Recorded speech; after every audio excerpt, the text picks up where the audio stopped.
Marcos 7. Os fariseus e alguns dos mestres da lei, vindos de Jerusalém, reuniram-se a Jesus e viram alguns dos seus discípulos comerem com as mãos impuras, isto é, por lavar. Os fariseus e todos os judeus não comem sem lavar as mãos cerimonialmente, apegando-se assim à tradição dos líderes religiosos. Quando chegam da rua, não comem sem antes se lavarem, e observam muitas outras tradições, tais como o lavar de copos, jarros e vasilhas de metal.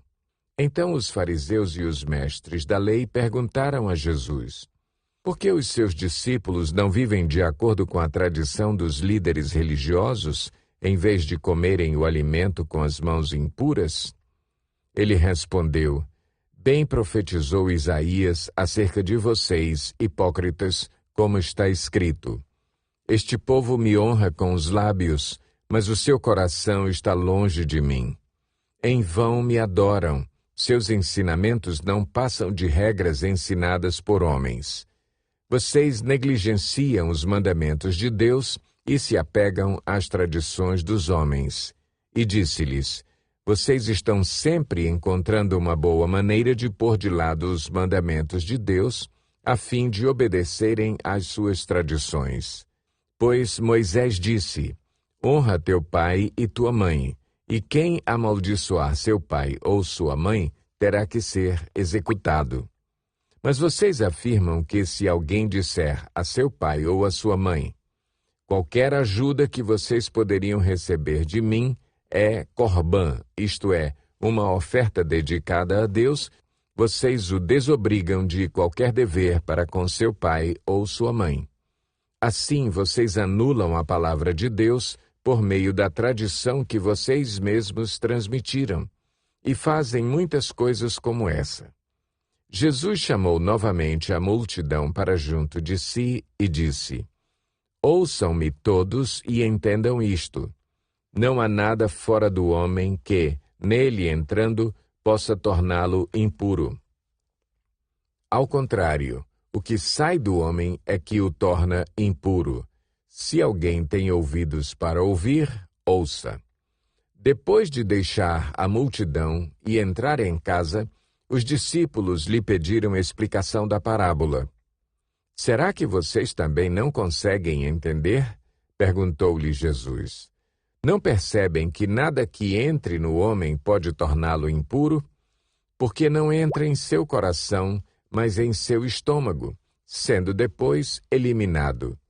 Ao dizer isso, Jesus declarou puros todos os alimentos e continuou: o que sai do homem é que o torna impuro, pois do interior do coração dos homens vêm os maus pensamentos, as imoralidades sexuais, os roubos, os homicídios, os adultérios, as cobiças, as maldades, o engano, a devassidão, a inveja, a calúnia, a arrogância e a insensatez. Todos esses males vêm de dentro e tornam o homem impuro. Jesus saiu daquele lugar e foi para os arredores de Tiro e de Sidom. Entrou numa casa e não queria que ninguém o soubesse. Contudo, não conseguiu manter em segredo a sua presença. De fato, logo que ouviu falar dele, certa mulher, cuja filha estava com um espírito imundo, veio e lançou-se aos seus pés. A mulher era grega, cirofenícia de origem, e rogava a Jesus que expulsasse de sua filha o demônio.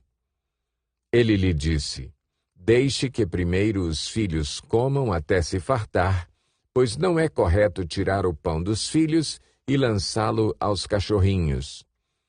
Ela respondeu: sim, Senhor, mas até os cachorrinhos, debaixo da mesa, comem das migalhas das crianças. Então ele lhe disse: por causa desta resposta, você pode ir. O demônio já saiu da sua filha. Ela foi para casa e encontrou sua filha deitada na cama e o demônio já a deixara. A seguir, Jesus saiu dos arredores de Tiro e atravessou Sidom até o mar da Galileia e a região de Decápolis.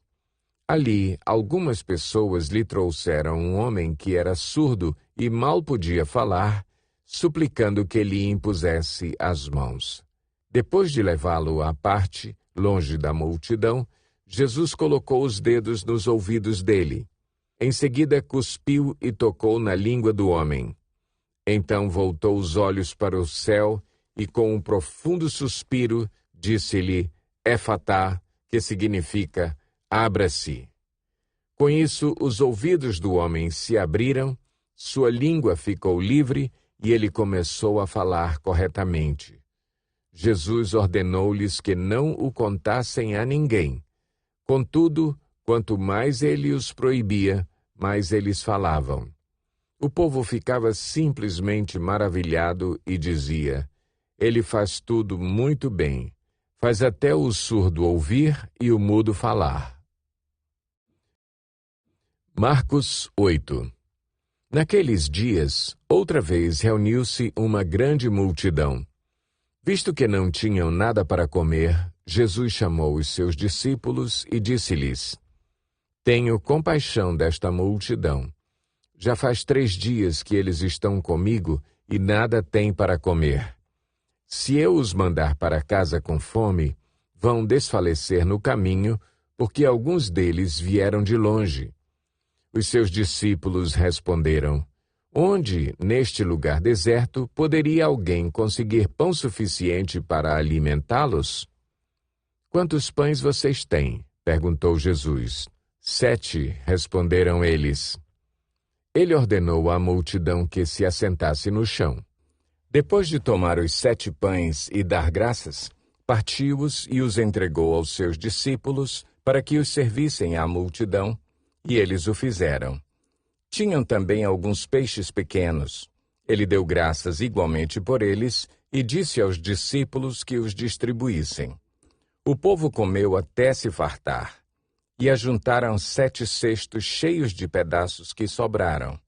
Cerca de 4.000 homens estavam presentes, e, tendo-os despedido, entrou no barco com seus discípulos e foi para a região de Dalmanuta. Os fariseus vieram e começaram a interrogar Jesus. Para pô-lo à prova, pediram-lhe um sinal do céu. Ele suspirou profundamente e disse, Por que esta geração pede um sinal miraculoso? Eu lhes afirmo que nenhum sinal lhes será dado.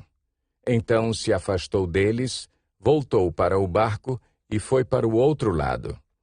Os discípulos haviam se esquecido de levar pão, a não ser um pão que tinham consigo no barco. Advertiu-os Jesus. Estejam atentos e tenham cuidado com o fermento dos fariseus e com o fermento de Herodes. E eles discutiam entre si, dizendo, É porque não temos pão. Percebendo a discussão, Jesus lhes perguntou, Por que vocês estão discutindo sobre não terem pão? Ainda não compreendem nem percebem? O coração de vocês está endurecido? Vocês têm olhos, mas não veem, têm ouvidos, mas não ouvem? Não se lembram? Quando eu parti os 5 pães para os 5.000, quantos cestos cheios de pedaços vocês recolheram? 12, responderam eles. E quando eu parti os 7 pães para os 4.000, quantos cestos cheios de pedaços vocês recolheram? 7, responderam eles. Ele lhes disse, Vocês não entendem? Eles foram para Betsaida. E algumas pessoas trouxeram um cego a Jesus, suplicando-lhe que tocasse nele. Ele tomou o cego pela mão e o levou para fora do povoado. Depois de cuspir nos olhos do homem e impor-lhe as mãos, Jesus perguntou, Você está vendo alguma coisa? Ele levantou os olhos e disse, Vejo pessoas, elas parecem árvores andando. Mais uma vez, Jesus colocou as mãos sobre os olhos do homem. Então seus olhos foram abertos e sua vista lhe foi restaurada e ele via tudo claramente. Jesus mandou-o para casa, dizendo, Não entre no povoado. Jesus e os seus discípulos dirigiram-se para os povoados nas proximidades de Cesareia de Filipe. No caminho, ele lhes perguntou, quem o povo diz que eu sou? Eles responderam: alguns dizem que és João Batista, outros, Elias, e, ainda outros, um dos profetas. E vocês, perguntou ele, quem vocês dizem que eu sou? Pedro respondeu: tu és o Cristo. Jesus os advertiu que não falassem a ninguém a seu respeito. Então ele começou a ensinar-lhes que era necessário que o Filho do Homem sofresse muitas coisas e fosse rejeitado pelos líderes religiosos, pelos chefes dos sacerdotes e pelos mestres da lei, fosse morto e 3 dias depois ressuscitasse. Ele falou claramente a esse respeito. Então Pedro, chamando-o à parte, começou a repreendê-lo. Jesus, porém, voltou-se, olhou para os seus discípulos e repreendeu Pedro, dizendo: para trás de mim, Satanás. Você não pensa nas coisas de Deus, mas nas dos homens. Então ele chamou a multidão e os discípulos e disse: se alguém quiser acompanhar-me, negue-se a si mesmo, tome a sua cruz e siga-me. Pois quem quiser salvar a sua vida, a perderá, mas quem perder a sua vida por minha causa e pelo Evangelho, a salvará. Pois que adianta o homem ganhar o mundo inteiro e perder a sua alma? Ou o que o homem poderia dar em troca de sua alma? Se alguém se envergonhar de mim e das minhas palavras nesta geração adúltera e pecadora, o Filho do Homem se envergonhará dele quando vier na glória de seu Pai com os santos anjos.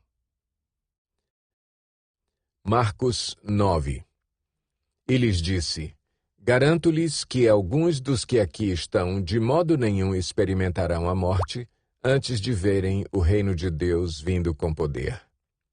6 dias depois, Jesus tomou consigo Pedro, Tiago e João e os levou a um alto monte, onde ficaram a sós. Ali ele foi transfigurado diante deles. Suas roupas se tornaram brancas, de um branco resplandecente, como nenhum lavandeiro no mundo seria capaz de branqueá-las. E apareceram diante deles Elias e Moisés, os quais conversavam com Jesus. Então Pedro disse a Jesus: Mestre, é bom estarmos aqui. Façamos 3 tendas, uma para ti, uma para Moisés e uma para Elias. Ele não sabia o que dizer, pois estavam apavorados. A seguir, apareceu uma nuvem e os envolveu, e dela saiu uma voz que disse: Este é o meu filho amado, ouçam-no. Repentinamente, quando olharam ao redor, não viram mais ninguém, a não ser Jesus. Enquanto desciam do monte, Jesus lhes ordenou que não contassem a ninguém o que tinham visto, até que o Filho do Homem tivesse ressuscitado dos mortos. Eles guardaram o assunto apenas entre si, discutindo o que significaria ressuscitar dos mortos. E lhe perguntaram: por que os mestres da lei dizem que é necessário que Elias venha primeiro? Jesus respondeu: de fato, Elias vem primeiro e restaura todas as coisas. Então, por que está escrito que é necessário que o Filho do Homem sofra muito e seja rejeitado com desprezo? Mas eu lhes digo, Elias já veio, e fizeram com ele tudo o que quiseram, como está escrito a seu respeito. Quando chegaram onde estavam os outros discípulos, viram uma grande multidão ao redor deles e os mestres da lei discutindo com eles. Logo que todo o povo viu Jesus, ficou muito surpreso e correu para saudá-lo. Perguntou Jesus: o que vocês estão discutindo? Um homem, no meio da multidão, respondeu: Mestre, eu te trouxe o meu filho, que está com um espírito que o impede de falar. Onde quer que o apanhe, joga-o no chão. Ele espuma pela boca, range os dentes e fica rígido. Pedi aos teus discípulos que expulsassem o espírito, mas eles não conseguiram. Respondeu Jesus: Ó geração incrédula, até quando estarei com vocês? Até quando terei que suportá-los? Tragam-me o menino. Então eles o trouxeram. Quando o espírito viu Jesus, imediatamente causou uma convulsão no menino. Este caiu no chão e começou a rolar, espumando pela boca. Jesus perguntou ao pai do menino: há quanto tempo ele está assim? Desde a infância, respondeu ele. Muitas vezes esse espírito o tem lançado no fogo e na água para matá-lo. Mas, se podes fazer alguma coisa, tem compaixão de nós e ajuda-nos. Se podes, disse Jesus, tudo é possível àquele que crê. Imediatamente o pai do menino exclamou: creio, ajuda-me a vencer a minha incredulidade. Quando Jesus viu que uma multidão estava se ajuntando, repreendeu o espírito imundo, dizendo: espírito mudo e surdo, eu ordeno que o deixe e nunca mais entre nele. O espírito gritou, agitou-o violentamente e saiu. O menino ficou como morto, ao ponto de muitos dizerem: ele morreu. Mas Jesus tomou-o pela mão e o levantou, e ele ficou em pé. Depois de Jesus ter entrado em casa, seus discípulos lhe perguntaram em particular: por que não conseguimos expulsá-lo? Ele respondeu: essa espécie só sai pela oração e pelo jejum. Eles saíram daquele lugar e atravessaram a Galileia. Jesus não queria que ninguém soubesse onde eles estavam, porque estava ensinando os seus discípulos. E lhes dizia: o Filho do Homem está para ser entregue nas mãos dos homens. Eles o matarão, e 3 dias depois ele ressuscitará. Mas eles não entendiam o que ele queria dizer e tinham receio de perguntar-lhe. E chegaram a Cafarnaum. Quando ele estava em casa, perguntou-lhes: o que vocês estavam discutindo no caminho? Mas eles guardaram silêncio, porque no caminho haviam discutido sobre quem era o maior. Assentando-se, Jesus chamou os 12 e disse: se alguém quiser ser o primeiro, será o último e servo de todos. E, tomando uma criança, colocou-a no meio deles. Pegando-a nos braços, disse-lhes: quem recebe uma destas crianças em meu nome, está me recebendo. E quem me recebe não está apenas me recebendo, mas também aquele que me enviou. Mestre, disse João, vimos um homem expulsando demônios em teu nome e procuramos impedi-lo, porque ele não era um dos nossos. Não o impeçam, disse Jesus. Ninguém que faça um milagre em meu nome pode falar mal de mim logo em seguida, pois quem não é contra nós está a nosso favor. Eu lhes digo a verdade. Quem lhes der um copo de água em meu nome, por vocês pertencerem a Cristo, de modo nenhum perderá a sua recompensa.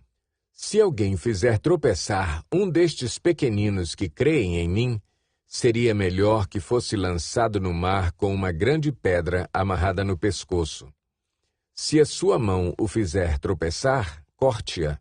É melhor entrar na vida mutilado do que, tendo as 2 mãos, ir para o inferno, onde o fogo nunca se apaga, onde o seu verme não morre e o fogo não se apaga. E se o seu pé o fizer tropeçar, corte-o. É melhor entrar na vida aleijado do que, tendo os 2 pés, ser lançado no inferno, onde o seu verme não morre e o fogo não se apaga. E se o seu olho o fizer tropeçar, arranque-o. É melhor entrar no reino de Deus com um só olho do que, tendo os 2 olhos, ser lançado no inferno, onde o seu verme não morre e o fogo não se apaga. Cada um será salgado com fogo. O sal é bom, mas se deixar de ser salgado, como restaurar o seu sabor? Tenham sal em vocês mesmos e vivam em paz uns com os outros.